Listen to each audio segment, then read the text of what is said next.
नमस्कार, मेरा नाम गौरव त्यागी है और मैं हूँ एक पदयात्रा पर जिसका नाम है भारत अन्न शुद्धि पदयात्रा।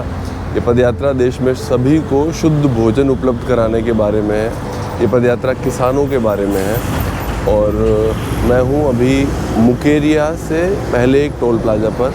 कल मैंने यात्रा को यहीं पर विराम दिया था और आज 16वें दिन की यात्रा यहीं से शुरू हो रही है।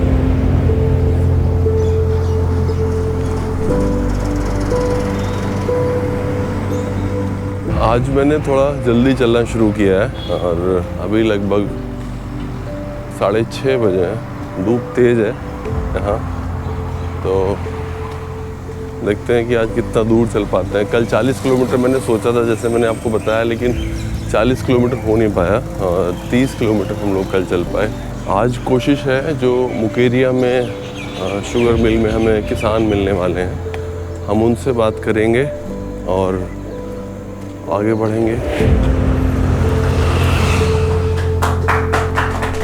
इस पदयात्रा के 2 ही मकसद हैं, एक तो फूड और फार्मर। ऑर्गेनिक खेती तो हम सब कर ही लेंगे, हम सबको पता है कि ठीक है, कोई खाद केमिकल ना डालो तो वो हो सकती है।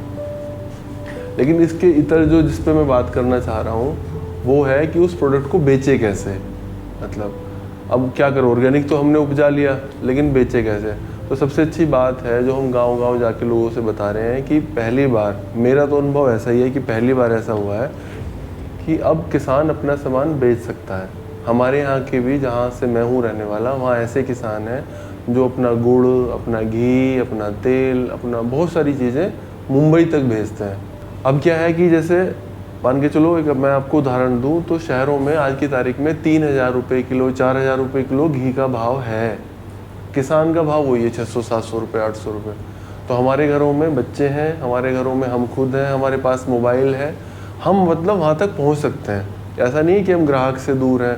सबके पास एक बड़ा शहर है, किसी के पास चंडीगढ़ है, हमारे पास दिल्ली है, किसी के पास मुंबई है। ऑर्गेनिक खेती कोई अलग तरह की खेती नहीं है। जैसे हमने शुरू करी, हमने मॉडल फार्म बनाया, तो हमने क्या किया, सबसे पहले खेत के चारों तरफ एक बफर जोन बनाया।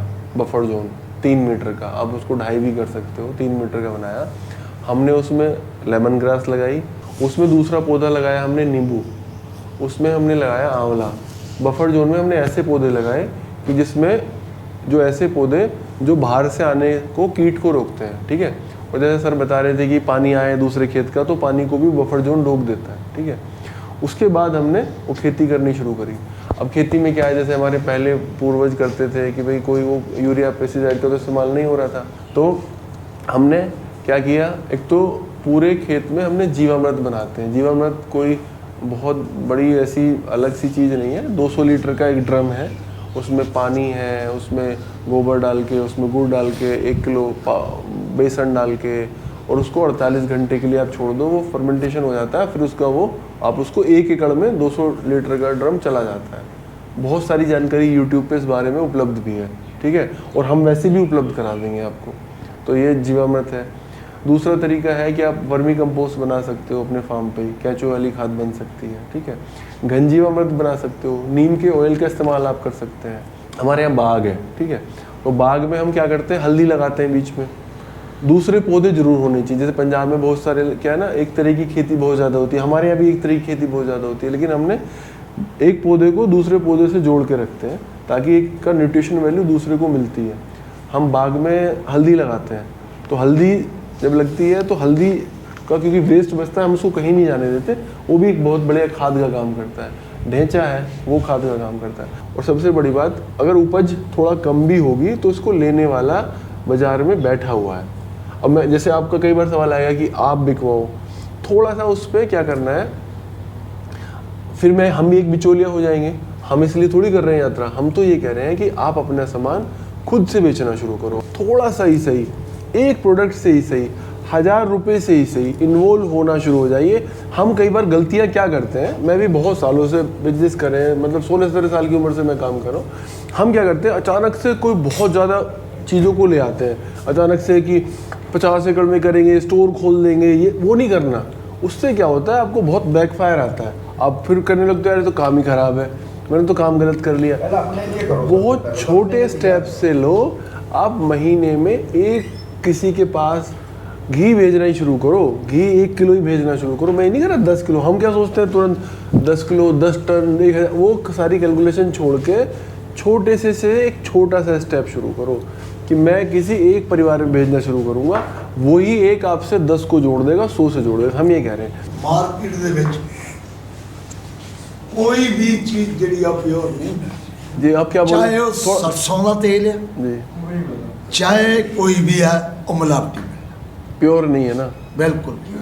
सिर्फ किसान दे कोल प्योर है। ਅਸੀਂ ਇਕੱਲੇ ਨਹੀਂ ਕਰ ਸਕਦੇ। ਮੈਂ ਇੱਕ ਨੋਟ ਚੀਜ਼ ਕੀਤੀ ਆ ਵੀ ਘਰ ਦੇ ਮੈਂਬਰ ਆਪਾਂ ਛੋਟੀਆਂ ਫੈਮਲੀਆਂ ਹੋ ਗਈਆਂ ਹੁਣ, ਇੱਕ ਪੈਦਾ ਕਰਨਾ ਚੀਜ਼ ਨੂੰ, ਇੱਕ ਮਾਰਕੀਟ ਲੱਭਣੀ, ਉਹਨੂੰ ਵੇਚਣਾ ਜਾ ਕੇ ਬੜਾ ਔਖਾ। ਜੇ ਸੈਲਫ ਹੈਲਪ ਗਰੁੱਪ ਬਣ ਜਾਣ ਜਾਂ ਸਾਡਾ ਆਪਸ ਵਿੱਚ ਕੋਆਪਰੇਸ਼ਨ ਹੋਵੇ, ਸਾਡੀ ਕੋਈ ਸੁਸਾਇਟੀ ਬਣ ਜਾਵੇ ਤੇ ਉਹ ਵੱਡੇ ਪੱਧਰ 'ਤੇ ਵਧੀਆ ਤਰੀਕੇ ਨਾਲ ਕੰਮ ਕਰ ਸਕਦੇ, ਕੰਮ ਹੋ ਸਕਦਾ। ਆਰਗੈਨਿਕ 'ਚ ਹੋ ਸਕਦਾ ਹੈ, ਪਰ ਬਹੁਤ ਜ਼ਿਆਦਾ ਮਿਹਨਤ ਕਰਕੇ ਬਸ ਥੋੜੀ ਮਾਤਰਾ ਦੇ ਵਿੱਚ ਆਪਾਂ ਕਹਿੰਦੇ ਬਹੁਤ ਜ਼ਿਆਦਾ ਦੇ ਵਿੱਚ ਤੇ ਨਹੀਂ ਫਰਕ ਆ ਸਕਦਾ ਜੀ ਕੰਮ। भाई मान के चलो गेहूँ 4 कुंटल हो रहा है, अगर 8 हो भी गया तो पैसे तो वही मिलने हैं, 20-22 रुपये, पैसे तो मिलने ही नहीं है। तो ऐसे ही है, गन्ना कोई भी फसल उठा के दो, एक रास्ता ये पहली बार ऐसा आया है कि जहाँ पे दूसरे स्टेट में भी अच्छा काम हो रहा है। 2 साल शुरू के 2 साल में ये नहीं कह रहा सब बदल जाएंगे रातों रात, हो भी नहीं सकता, और ऐसा भी नहीं कि सारे के सारे लोग ले लेंगे, लेकिन कोई एक भी बढ़िया जानकारी दी। कम से कम हमारा माइंड ये सेट हुआ कि हाँ भाई सेहत के प्रति होनी चाहिए। समाधान वही बढ़िया होगा जो मानव के हित में होगा, ईमानदारी से करा गया होगा, सही होगा। तो भैया इससे बढ़िया जो ऑर्गेनिक का कंसेप्ट है, या तो खाओ मत, खाओ तो अच्छा खाओ, और अच्छा मिलेगा खुद पैदा करने से। क्यों गौरव जी, ये सही बात है। अभी हम निकले हैं इस मीटिंग से, काफ़ी लोग यहाँ पर थे। ये एक चीनी मिल है, मुकेरिया में जो चीनी मिल है, और यहाँ के काफ़ी किसानों से हमने बात की, उनकी बातों को जाना, उनके विचारों को समझा, और अब ये यात्रा बढ़ेगी अपने अगले गंतव्य की ओर। आज धूप बहुत तेज़ है, कल की जो एक राहत थी ना बारिश की वजह से, वो आज वापस हो गई है। आज धूप बहुत तेज़ रहने वाली है, लेकिन चलना है क्योंकि ये पदयात्रा पूरी करनी है और ये पदयात्रा को सफल बनाना है।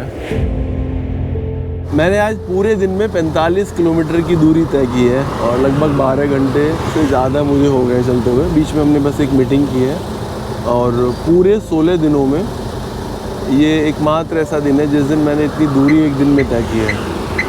और बस इस बीच में मैं कुछ लोगों से मिला हूँ 2 घंटे के लिए, बाकी मैं पूरे दिन चलता रहा हूँ। कुछ खाने के लिए हम बीच में रुके, और अभी ये गांव कुराला है, यहाँ पर आकर हम यात्रा को विराम दे रहे हैं। कल यहीं से यात्रा को शुरू करेंगे। मैं बैठा हूँ गाड़ी की हेडलाइट में, क्योंकि चारों तरफ बहुत अंधेरा हो गया है और आपको कुछ नहीं दिखाई देता, इसलिए मैं गाड़ी की हेडलाइट में बैठ के ये वीडियो शूट कर रहा हूँ। आप अपना प्यार, अपना सपोर्ट, अपना समर्थन देते रहिएगा, क्योंकि ये बहुत ज़रूरी है। आप जब अपना समर्थन देते हैं, प्यार देते हैं, तो हम भी प्रोत्साहित होते हैं, और ज़्यादा मेहनत से काम करने को दिल करता है, ज़्यादा चलने को दिल करता है। और आप साथ बने रहिए ताकि देश में सभी को शुद्ध भोजन उपलब्ध हो। धन्यवाद।